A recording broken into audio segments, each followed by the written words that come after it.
Jake, I said, keeping my voice calm, steady, controlled.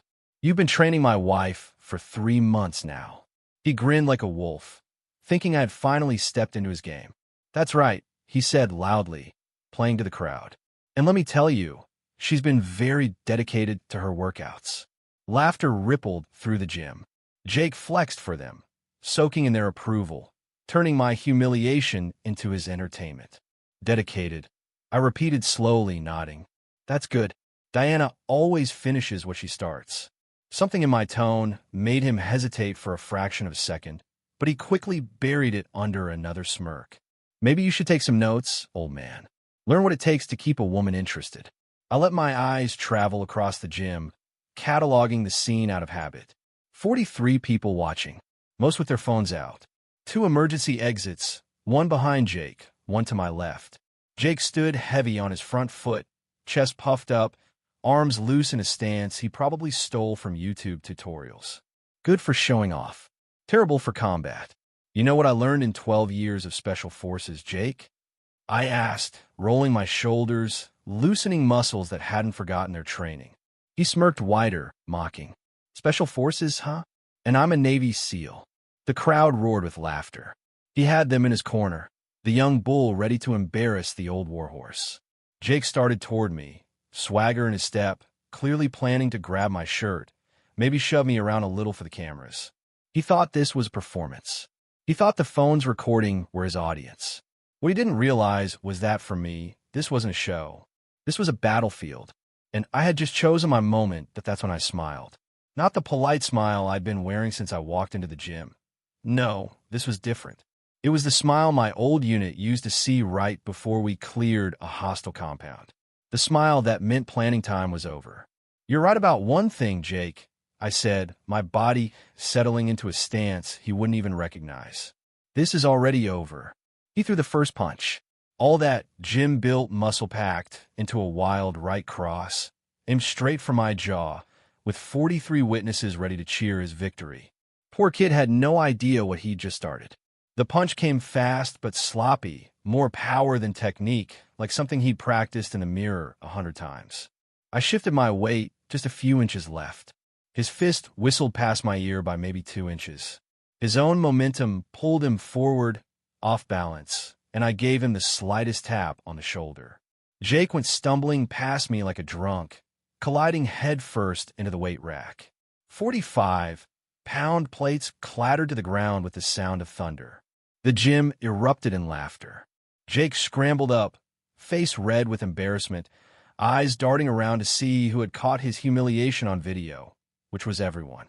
Lucky dodge, old man. He spat, but I could hear it now. The crack in his voice. That creeping uncertainty. Was it? I asked, still calm, still standing exactly where I'd been. His pride wouldn't let him stop. Jake charged again, going low this time, try for a football tackle. Maybe that move worked against gym bros who fought like action heroes in their heads. But against me? I wasn't even there when he arrived. I stepped aside at the last possible second, guiding his momentum just enough to send him face first into the rowing machine. Thunk! The padded seat gave way, but the impact still rang through the gym.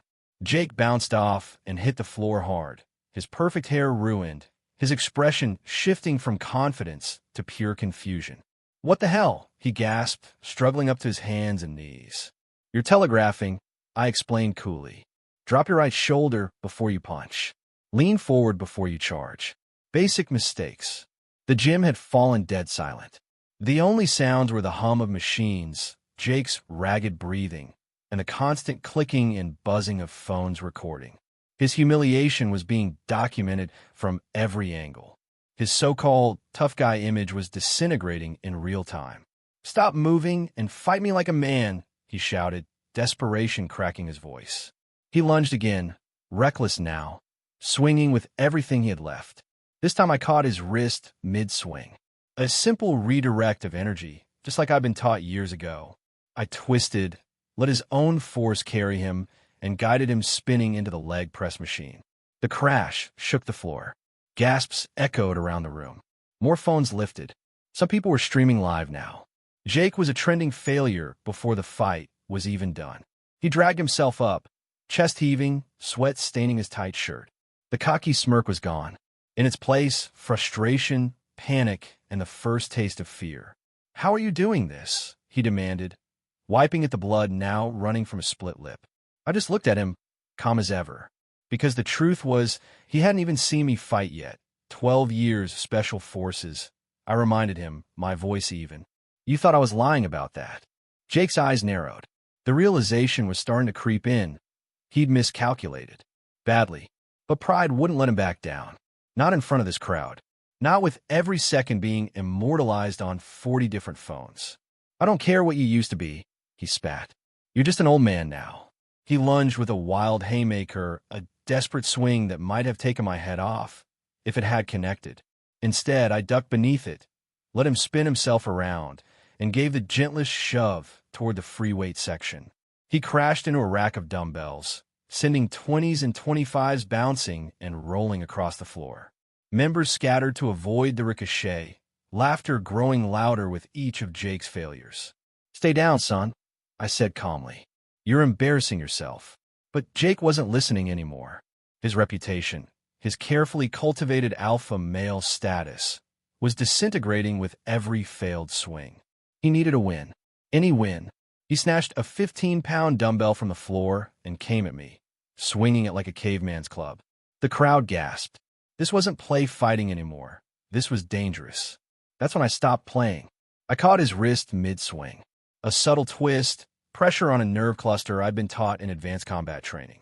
His fingers went instantly numb. The dumbbell hit the floor with a heavy thud. Attempted assault with a weapon, I murmured, holding his wrist firm for all 43 witnesses to see. "You sure you want to go down that road?" Jake's face drained of color. He tried to yank free, but my grip didn't budge. 12 years of conditioning against 3 years of posing for selfies. "No contest." "Let me go," he whispered, fear finally breaking through the arrogance. I released him and stepped back. Jake cradled his limp hand against his chest, eyes wide with panic. "You want to know what I really learned in Special Forces, Jake?" I said, my voice rising now so the entire gym could hear. "How to read people. How to identify threats. How to recognize when someone's been feeding information to the enemy." The gym went dead silent. Even the background music seemed to fade. I took a step closer. "I've been watching you and my wife for 3 months. The training sessions that somehow always turned into coffee dates. The late-night texts about workout schedules. The way Diana suddenly started showering twice a day. The way she started putting her phone face down during dinner."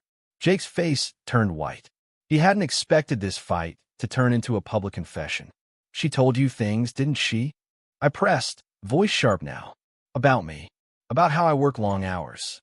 About how I've been distant. About how the spark went out of our marriage."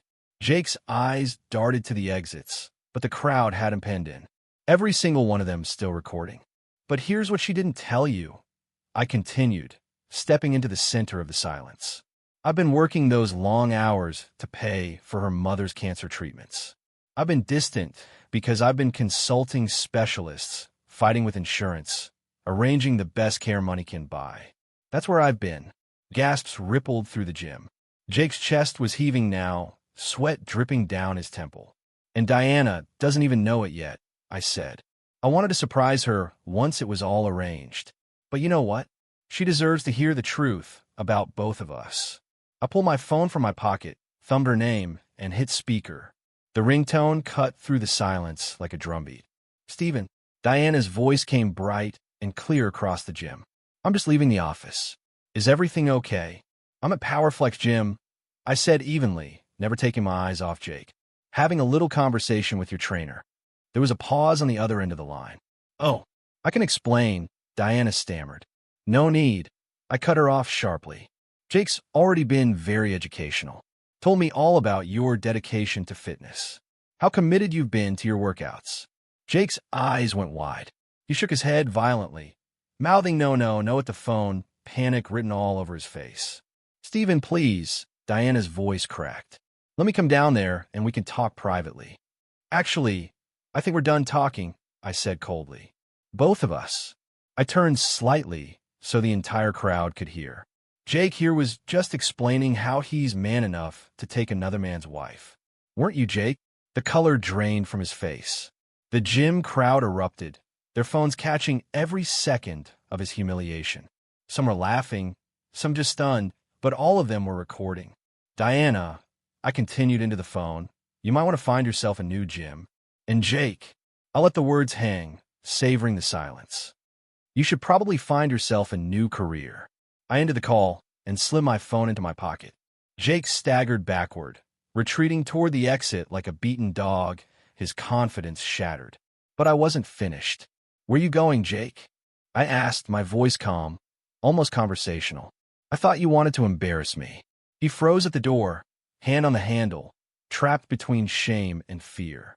The once cocky trainer couldn't even look me in the eye. This is over, he muttered, barely audible. Just leave me alone. Oh, it's over, I agreed, stepping toward him, my shadow falling across his trembling frame. But not the way you planned. Jake pressed himself against the door like a cornered animal. The crowd was still filming, whispering, eating up every ounce of his downfall. You know what happens next, right? I asked, lowering my voice just enough to force him to lean in. Those videos everyone took, they're already uploading. Social media moves fast. By tomorrow morning, every gym in Denver is going to know about Jake Rodriguez, the trainer who got humiliated by a 51-year-old man. The trainer who couldn't land a single punch on someone old enough to be his father. Jake's eyes darted around the room, searching desperately for an escape. He whispered, broken, "You set me up?" I shook my head slowly. "No, son. You set yourself up. I just gave you enough rope." The crowd was buzzing now, delighted in his destruction, savoring the collapse of his tough guy image. I took one last step closer, close enough for only him to hear. "Oh, and Jake," I added with a thin smile, "you might want to read that employment contract you signed. Most gyms don't take kindly to trainers who sleep with married clients, especially when the evidence is this public." The final blow landed. Jake's body slumped against the door, his future crumbling right there in front of dozens of witnesses. His reign as the gym's alpha male was over, and I had made sure it ended in front of the biggest audience possible. Bad for business when it becomes public knowledge. Jake's face drained of color. He hadn't considered that part. "Please," he started, but I raised a hand. "The thing about consequences, Jake, is they don't care about please. You made your choices. You wanted to be man enough to take another man's wife, to humiliate him in public. Now you get to live with what that costs." I stepped aside, clearing his path to the door. "But I'll give you some free advice. Next time you want to steal from a man, make sure you know what kind of man you're dealing with first." Jake fumbled with the handle, desperate to escape. And that's when Diana burst through the doors. Her face was flush from running. "Stephen, wait," she began, but froze when she saw Jake's split lip, his ruined hair, the shame in his eyes. "What happened?" she demanded. "Your boyfriend tried to teach me a lesson," I said evenly. "Didn't quite go the way he planned." The gym was silent, 43 witnesses still recording. Equipment scattered across the floor like wreckage. Jake couldn't even look at her. "This isn't how I wanted you to find out," Diana whispered.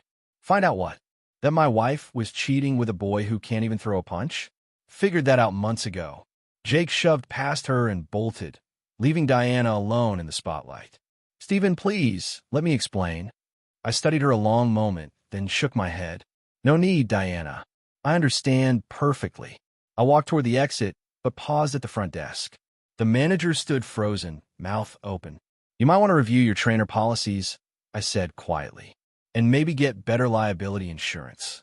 Then, turning back to Diana, so everyone could hear, "When you get home, you'll find divorce papers on the kitchen table. My lawyer already has the photos of you and Jake. Text too. Amazing what a PI can dig up in 3 weeks." Her face went white. "You hired a detective?" "Special forces taught me to gather intelligence before engaging the enemy. Your boyfriend thought this was about muscle. You thought I was too old to notice. You were both wrong." Diana's eyes darted to the phones, still recording, humiliation spreading faster than fire. "The house is in my name. The cars too. I closed our joint accounts yesterday. All legal. Already done." "You can't do this," she whispered. I gave her one last look. "Already did." Oh, and ask Jake about his job. Something tells me Power Flex won't keep a trainer who brings this kind of publicity.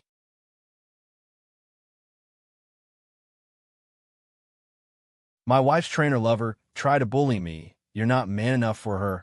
I made him regret it. My name is Steven.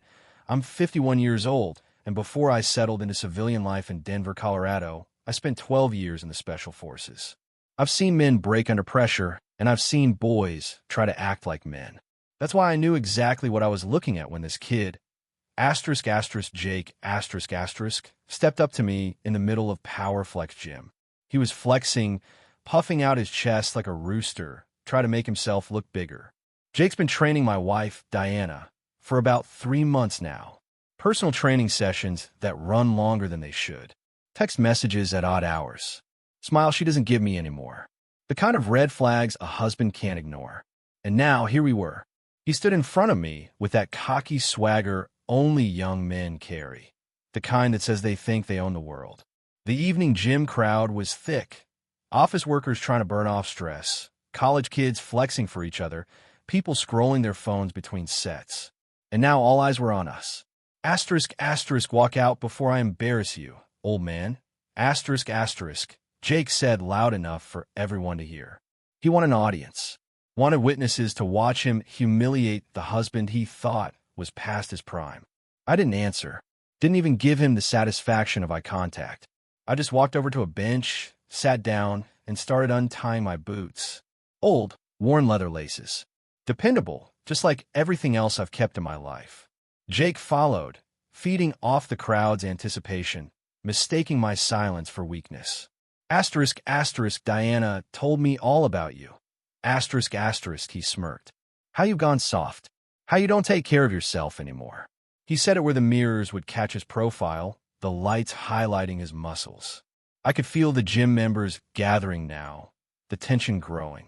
Phones out, cameras rolling. They thought they were about to watch some washed-up husband get crushed by the young trainer. Jake cracked his knuckles. Last chance, old man. Walk away. And maybe I'll let Diana down easy when she comes crying about you later. I slowly pulled off my other boot, taking my time with the laces. My calmness made the crowd restless. They wanted a show, wanted fireworks. What they didn't realize was that the real show had already started. Because the second Jake chose to make this public, the second he turned my marriage into entertainment for strangers, he'd already lost. I finally looked up at him, met his eyes for the first time. My voice was steady, calm, almost casual. You done talking, son? The room went quiet. And as I stared at him, I thought back to the day I met Diana 15 years ago. I just transitioned out of the military, trying to figure out civilian life. She was sharp, professional, managing a bank. Power suits, confident smiles, the kind of woman who seemed untouchable. Back then, she looked at me like I was her protector, her anchor. And now, she was standing behind a boy who didn't even realize he'd stepped into a fight he couldn't possibly win. I was drawn to Diana the moment I met her. Not just her beauty, but her confidence. The way she handled difficult customers at the bank with patience I could never quite master. She had a sharp mind, a quick smile, and a strength that matched mine in a different way. 2 years later, we were married. We bought a house in Highlands Ranch, started talking about children that, for reasons neither of us ever fully admitted, never came. The military had trained me to read people, to notice when patterns shifted. And Diana's patterns, they had been shifting for months. Her hours at the gym stretched longer. Her wardrobe grew bolder, more skin, tighter cuts, colors she never used to wear. There was a distance in her voice when she talked about her day, like she was already somewhere else in her mind. I brought it up once, gently. She laughed it off, saying it was just midlife fitness goals, a desire to feel young again. I wanted to believe her. God knows I did. But then came Jake Rodriguez. At first, just a name, the new trainer at her gym. Then he started appearing more often in conversation. Jake says this exercise is better. Jake thinks I should try a new program. And soon after, the late-night texts. Messages she brushed off as scheduling changes. I'd spent too many years deployed in hostile territories not to recognize reconnaissance when I saw it. Jake wasn't just training my wife, He was gathering ground, mapping weaknesses, testing boundaries. 3 weeks ago, I drove past the gym during one of her supposed sessions. Her car wasn't there. Later, when I asked, she claimed she'd switched to morning workouts. But her gym bag was still at home, untouched. And when she walked in that night, she didn't smell like sweat. She smelled like perfume, a scent I didn't recognize. That's when I started paying real attention. The way I used to watch for insurgent movement patterns in Kandahar. The tiny, consistent details you don't notice until you're trained to. She would shower immediately when she got home, even though she swore she'd already showered at the gym. She'd place her phone face down on the dinner table, a habit she'd never had before. Each tell on its own was nothing. But together, they painted a clear picture. Yesterday I caught them. Not at the gym, not during a workout session. At a coffee shop downtown. Diana was laughing in a way she hadn't laughed with me in years, leaning in, her hand brushing Jake's arm. Not as a client touches a trainer, but as a woman touches a man she wants. They didn't see me, but I saw everything I needed. Jake probably thought he was the first young man to turn an older woman's head. Thought his muscles and his youth gave him an advantage I no longer had. What he didn't understand was that special forces training isn't about biceps or stamina.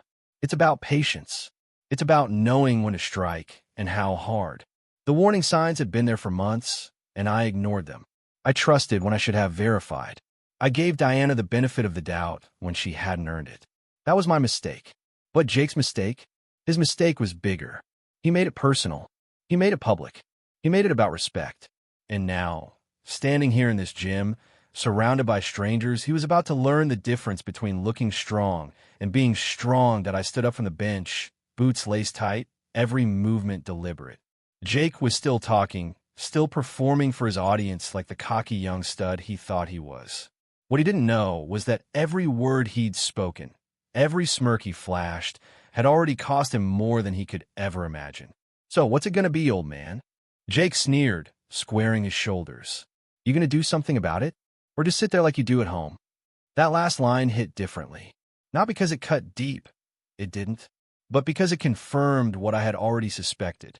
Diana had been talking, sharing pieces of our private life, twisting them into a story where I was a neglectful husband, the man who didn't appreciate what he had. That wasn't just betrayal, it was disrespect. I finished tying my laces and stood slowly, stretching my back. I could almost hear Jake's thoughts. He saw stiffness, age catching up to me. And in a way, he was half right. I wasn't 25 anymore. I was 51.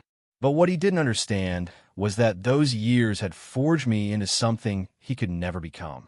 I glanced around at the silent crowd, at Jake's abandoned towel by the weight rack where his downfall began. Enjoy your workout, I said, and walked out into the Denver evening. 6 months later, coffee in hand, I sat in my new downtown apartment reading the paper. Headline: Power Flex Gym closes after viral scandal.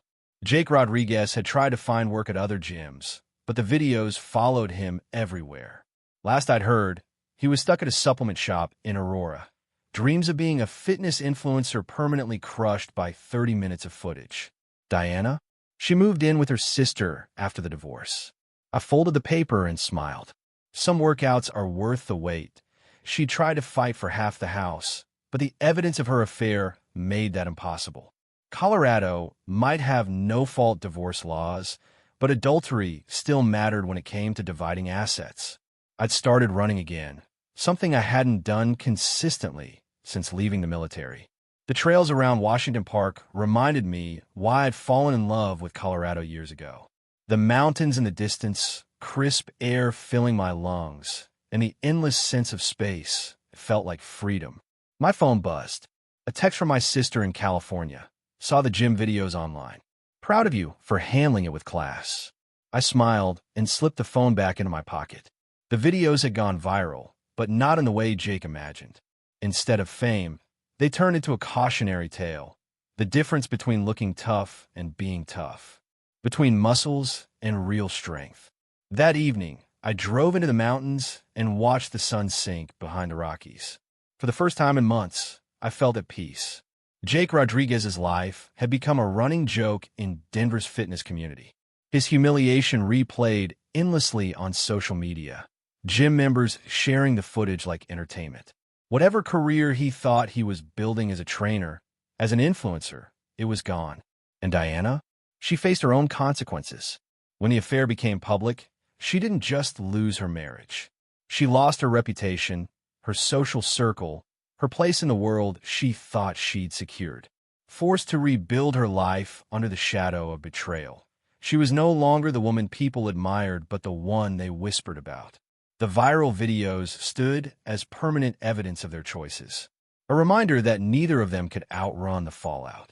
Sometimes, the strongest response to betrayal isn't rage or revenge. It's patience. It's letting people expose their own character and watching the natural consequences play out. And that's exactly what I did.